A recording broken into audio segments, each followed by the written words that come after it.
Hi, hello, welcome. My name is Blake. Today I am kicking off the month of October, and I'm so excited to announce that I'm participating in the TBR Harvest hosted by Leandra from the TBR Zero.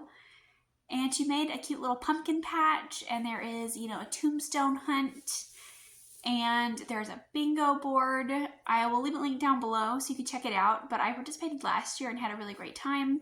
I really loved the community aspect of it. And also she makes some really great prompts. They are very open for interpretation, and I really enjoy that aspect of it. And this year she did a pumpkin patch where you have to roam around the pumpkin patch and you kind of choose your own direction. And she made little ghost and cat companions. And I wore my black cat earrings for the cat aesthetic. But I am going to attempt to collect all of the cats and the ghost. And it did not go the way I thought it would. I had to roll 11 times, and I ended up with 12 prompts. So I don't know if I'm going to be able to make all of them. It might be a little overambitious of me, but I do have quite the stack of books here, so let's get into it. We have our pumpkin patch here. I have my little Dobby pin and our little orange dice, very festive for the season. I am going to start here at the bottom. So my goal is to collect all of the cats and the ghost. That's like the only thing that I really have to do. And there are 10 total. There are 5 cats and 5 ghosts. I started with the prompt that I wanted to do the most, and that had a cat and ghost companion, and that was read 51% of a book at night. And I read most of my physical books at night in bed anyway, so I wanted to start there. And I'm just kind of gonna leave this one open for myself to mood read, because I am a big mood reader, so I'm going to leave a couple of these open throughout. But I think the one I'm going to start with is The Haunting of Maddie Clare by Simone St. James. I am doing this as a buddy read with a friend. We read a book by hers last year. It's a very classic, kind of mystery story. And we read one last year, and I can't remember the name of it. I'll put it on screen. But we enjoyed it, and we're going to continue that tradition and read another book by this author this year. And I have no idea what this one is about. Each month we take turns and we pick a different book, and that's the one my friend picked, and I'm just going into it totally blind, and I'm looking forward to it. 2.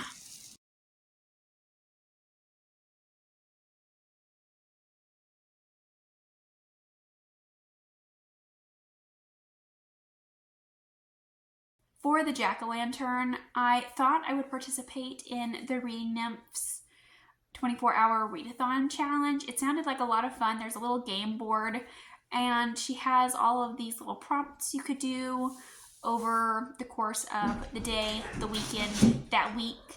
It's very flexible, and I do enjoy that aspect, so I think I'm going to take that route, and I will roll when it comes time and see which one I get. So I'm leaving this one open to mood read as well. 6. 3.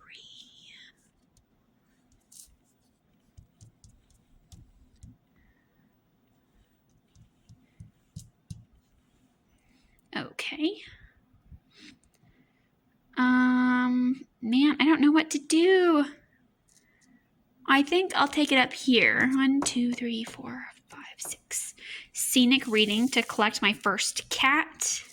The next prompt is scenic reading, and for this one you can either read a book with a scenic setting or you can read it in a scenic location. And I do a lot of my audiobook listening while on hikes, so I am definitely going to be using an audiobook for this one probably and listen to it while I'm hiking. And I have a couple of options. I have Only a Monster. I believe it's a YA series about a monster hunter, which I feel like is very on brand for the season. And I also thought that maybe I could pick up The Monsters We Defy for this one. It takes place in 1920s Washington, D.C. I do love a 1920 setting. And our main character is someone who speaks with ghosts. She is joining a heist crew. So I'm very interested in this one as well. So this might be on my list of possibilities for this month. 3. 1, 2, 3. Boo in the title and or author. BOO in the title. And this one is cheating a bit, but I have House of the Beast by Michelle Wong. I really wanted to get this one in my TBR. It is not quite BOO, it's backwards, but you know, there's still a BOO in the title. So I don't remember anything in the instructions about it, you know, had to be forward instead of backwards. But I might be bending this rule a little, but I am really looking forward to this book. And I don't really know what it's about, but I believe that it's cosmic horror, and I think there are gods, and I think maybe death plays a part. It looks like there's like a reaper or a ghost there. And the edges, it looks like there's like a saint. It's very cathedral looking in this image, and I do love those kinds of settings. So I'm hoping that this is something that I'm going to enjoy. It has really beautiful artwork in there. I don't know if we have knights or if it's like nuns. Either way, I'm down for whatever it is. I haven't heard many people talk about this, but I do want to give it a try.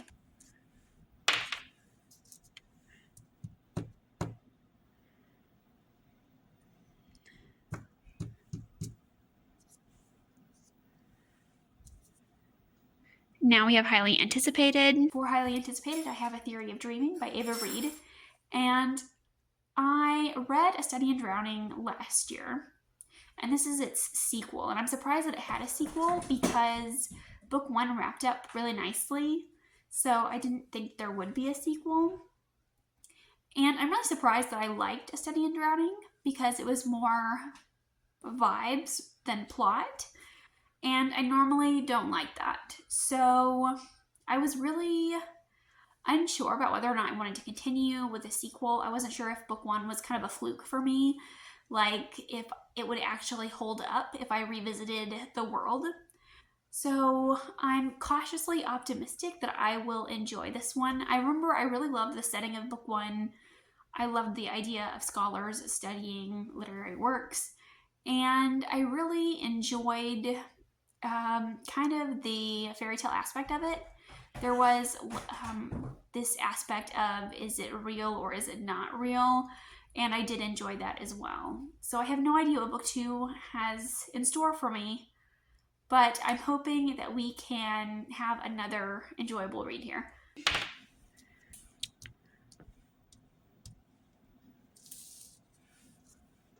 The next prompt was cozy or creepy. And for this one, I have these 2 options to select for when I'm in the mood. I have Marina Lostetter's The Helm of Midnight, and I believe this is a story where we follow a serial killer, and there's something about his magic that's imbued in this mask. So whoever wears it, it kind of has this entity or the spirit of the serial killer. And that's really all I know about it, but it definitely sounds creepy. And I am really intrigued by this one. I've heard like a lot of really great things about it. I've seen it on, top 10 best list. And I've heard it's a great book for Halloween. So I am looking forward to this one as well. And for the cozy option, if I am in the mood for the cozy route, I have The Very Secret Society of Irregular Witches by Sangu Mandana. And in this one, we follow a witch, and witches in this world are very separate from one another. They can't gather together because that puts them at risk for exposing magic. So they live very solitary lives, and we follow this witch in her 20s, and she's lonely, and she pretends to be a witch online, but some people have seen her, and they realize that she is a real witch, and they ask her to come to this manor and teach these 3 young witches to be, how to use their magic and kind of teach them the rules of witchcraft. So I do believe there's going to be some like found family aspect to this, and I think it just sounds really cute. It's very short, so I think I can go through this one rather quickly. 1, 2, 3, 4, 5. Going up here to 5-star prediction. For the 5-star prediction, I have The Raven Scholar by Antonia Hodgkinson. And I initially thought this was going to be a 5-star read when it first came out. I was seeing this book everywhere, a lot of buzz, a lot of hype.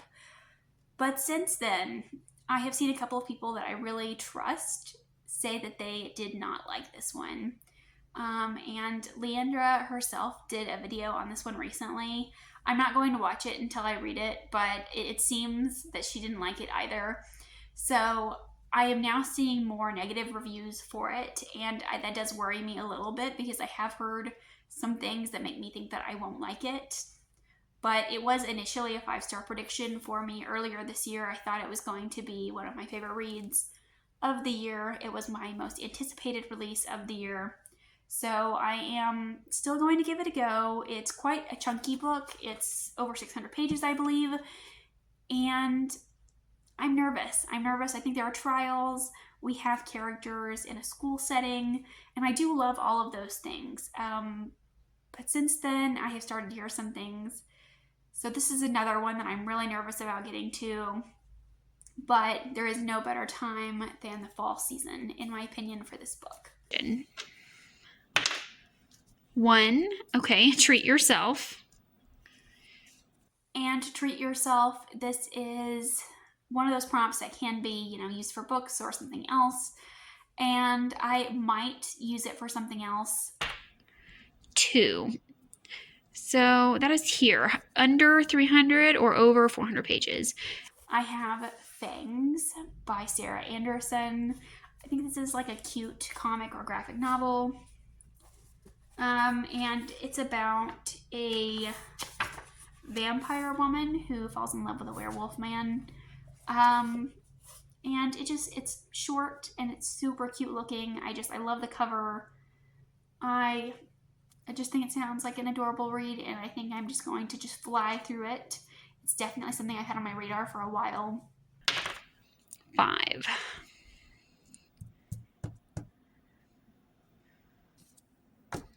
And for a series read, I'm going to continue on with the Dresden Files and read Summer Night by Jim Butcher. I read the first 3 books of the Dresden Files a couple of years ago, and I really enjoyed them, and for some reason, I've been nervous about continuing on. I don't want to read them too quickly because I know that there is quite a big gap in book releases now. So I've been hesitant about flying through too quickly. I want to read them and enjoy them. And I did really enjoy the first 3. I had, complaints and nitpicks, but overall I did find them really enjoyable, and I did read them all in one sitting. So I'm hoping to do the same for the Summer Night as well. And next I've got another 5. 1, 2, 3. A cozy activity. These are prompts that do not have to be book related. So I think I'm going to save them for other activities. 6. On cover choice, I have The Death of Jane Lawrence by Caitlin Starling. And I believe this is a Frankenstein retelling. And I really love the cover. I have heard mixed reviews. People seem to either really like it or really hate it. And I have always enjoyed a Frankenstein retelling. And I do want to give this one a try. It sounds very dark, very gothic. And that is definitely something that I'm in the mood for right now. So I do want to try that one out as well. And I rolled a 5. So 1, 2, 3, 4, 5. The next one, I combined these 2 prompts, comfort genre and CAT in the title. And my comfort genre is fantasy. That is predominantly what I read. So I just decided to pair this one with this other prompt. And for this one, I'm going with Spellcaster by Jam & Eve. It has CAT in the title. And I don't know a lot about this one either. It is a adult fantasy romance, I believe. It takes place at a magic school. I believe it's a college, and I do love a magic school setting, and I'm hoping that it has a lot of gothic vibes, a lot of descriptions of the castle, and it's got some really beautiful sprayed edges here, and I believe this is a brand new release too, so I'm really wanting to get to this one. It's very short, so I think I can fly through this one as well. But this is a huge stack. I don't know that I will be able to get to all of these books, but I'm going to try my best to do so. Thank you so much for watching. Let me know if you're participating in the TBR Harvest. I would love to know. Let me know what your reading plans are for October, or if you've read any of these. Thank you so much for watching, and I'll see you again with another video soon. Bye.